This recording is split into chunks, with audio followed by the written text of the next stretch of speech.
Следующий уровень горящий в ресторане. Здесь нужно просто запомнить маршрут, по которому нужно бежать. Ничего сложного нет. Вот здесь некоторые раннеры напрыгивают вот на эти стеллажи и с них спрыгивают, но я предпочитаю этого не делать. Это вот этот вот вариант, он проще и не медленнее, когда мы просто отбегаем посреди другого стеллажа между рядами. Значит, вот здесь есть небольшой скип огня. Пытаемся в прыжке прислониться вот к этой стене для того, чтобы не получить урона. То есть двумя прыжками преодолеваем и не получаем урон от огня. Примерно вот с этой позиции мы прыгаем. Первый прыжок и со стола делаем второй прыжок.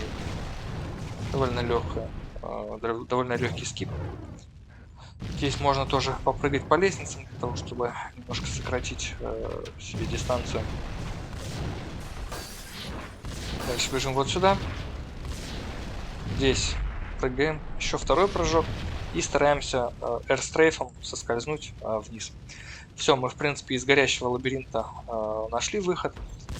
Вот у нас первый враг. Значит, входя вот в эти двери, я обычно вхожу вот в эту дверь, в левую. Он по нам начинает стрелять, я немножко захожу вот за эту вот металлическое укрытие, для того, чтобы он по мне не нанес дэмэдж. Выхожу, и здесь есть такая строта, можно кинуть гранату в сервис элевейтор, и эта граната убивает двух противников, которые находятся внизу. Также, если у вас мало патронов на Инграм, то можно вот здесь вот их подобрать. Давайте попробую еще раз. Иногда бывает так, что вот эта граната взрывается в сервис-элевейторе, но враги не умирают, вот эти вот двое. Ну, это баг, тут особо ничего не поделаешь. Вроде как это может быть зависит от того, как именно вы кинете гранату, но не знаю, у меня сетапа как такового нет, я просто на шару кидаю. Так, дальше переключаемся на двойные инграмы, то есть на лучшее оружие.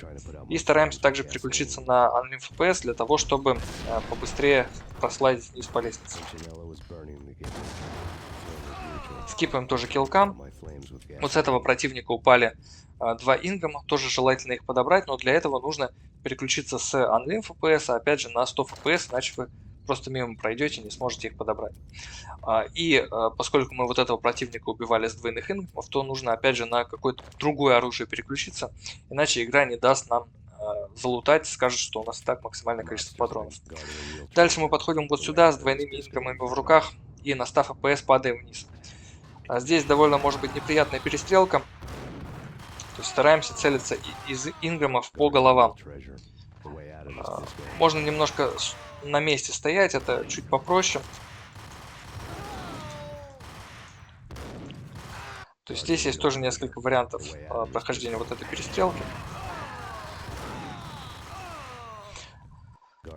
Вот, я предпочитаю вот этот вот вариант, где мы немножко угол срезаем. Если кого-то там не убили, то ничего страшного, просто бежим вперед. Переключаемся на снайперку, этого убиваем. Переключаемся на ингам. Вот здесь вот тоже такой мувмент. Здесь мы соскальзываем без получения анимации тяжелого падения. И здесь прыжком без анимации вскарабкивания мы вот сюда допрыгиваем. Дальше. Вот здесь находятся противники. Мы их агрим выстрелами, когда мы уже вот готовы сойти вот с этой платформы, на которой мы сейчас стоим. То есть делаем сейв. Так, не получилось. Вот сейчас.